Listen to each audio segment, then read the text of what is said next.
¿Qué tal? Hoy vamos a hablar un poco más acerca del tipo de preguntas que se formulan en los cuestionarios.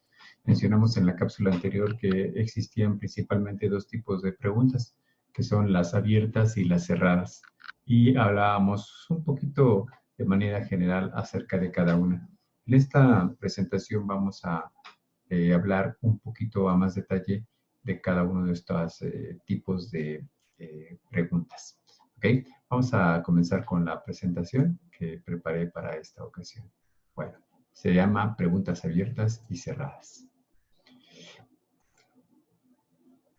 ¿Qué son las preguntas cerradas? ¿Qué debemos entender por preguntas cerradas?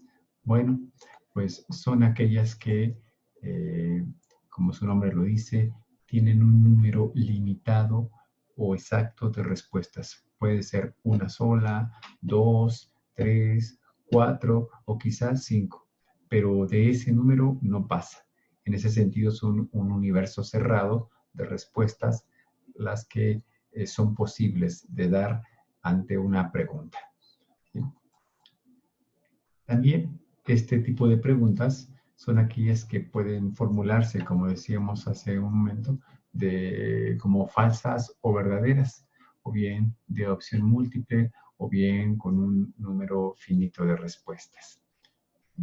Algunos ejemplos, ¿cuáles son? Bueno, tenemos aquí enunciados como ¿cuántos años tienes? Donde la respuesta pues será un número definido, uno y solo uno, 10, 15, 20, el que sea, pero solo uno. Otro ejemplo sería, ¿te gusta el color amarillo? Pues aquí la respuesta es dicotómica, es decir, sí o no. No hay otra. O quizá podríamos matizar y decir mucho o poco o más o menos, pero en determinado momento pues sabemos cuáles son las posibles respuestas. En ese sentido es una pregunta cerrada. O bien, ¿dónde trabajas? Donde la respuesta puede ser o el lugar o el lugar o pues el nombre de la empresa, ¿verdad? Puede ser la Ciudad de México, o puede ser en Coyoacán, en Azcapotzalco, o el nombre de la empresa, en Bimbo, Coca-Cola, algún nombre de una empresa. ¿Ok? Esas son las preguntas cerradas que se utilizan en los cuestionarios. Ahora vamos a pasar a las preguntas abiertas. En este caso, por preguntas abiertas, vamos a entender pues aquellas en las que las opciones son múltiples, son variadas, son casi infinitas.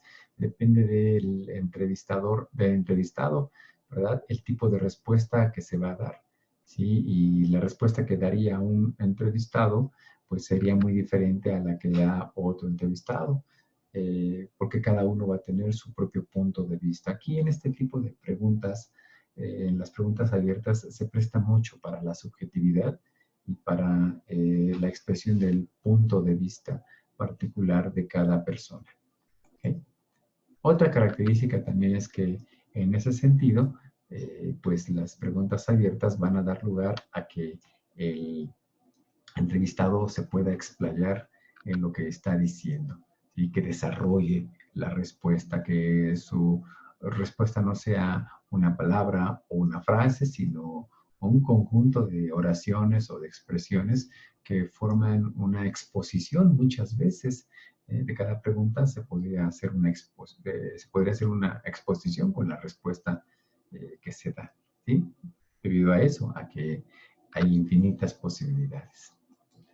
Y algunos ejemplos son ¿por qué quiere ser doctor? Si vemos aquí la respuesta, podría ser muy, muy diversa según las razones que tenga cada quien para haber elegido ser doctor. ¿O qué opina sobre el cambio climático? Igualmente, aquí, pues la subjetividad, el punto de vista, la información, la ideología que posea cada persona va a hacer que la respuesta sea muy variada y que sea más o menos corta, pero en todo caso nunca va a ser exacta, porque también esa es otra característica de las preguntas abiertas que nunca son exactas, ¿sí? A diferencia de las preguntas cerradas que sí son muy exactas y muy precisas en la respuesta que se pide. Y finalmente, un ejemplo de oración que no es una pregunta precisamente, sino un enunciado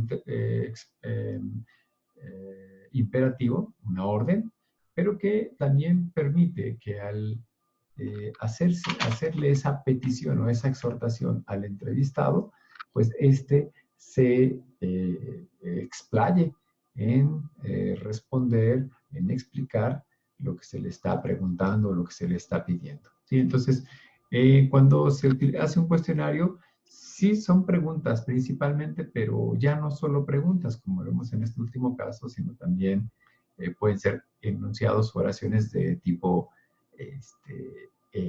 imperativo o exhortativo, como también se les llama. ¿Ok? Bueno, espero que esta explicación sobre las preguntas abiertas y cerradas les haya resultado de utilidad y que la lleven a cabo, las utilicen, las combinen, tanto preguntas abiertas como preguntas cerradas, cuando estén elaborando su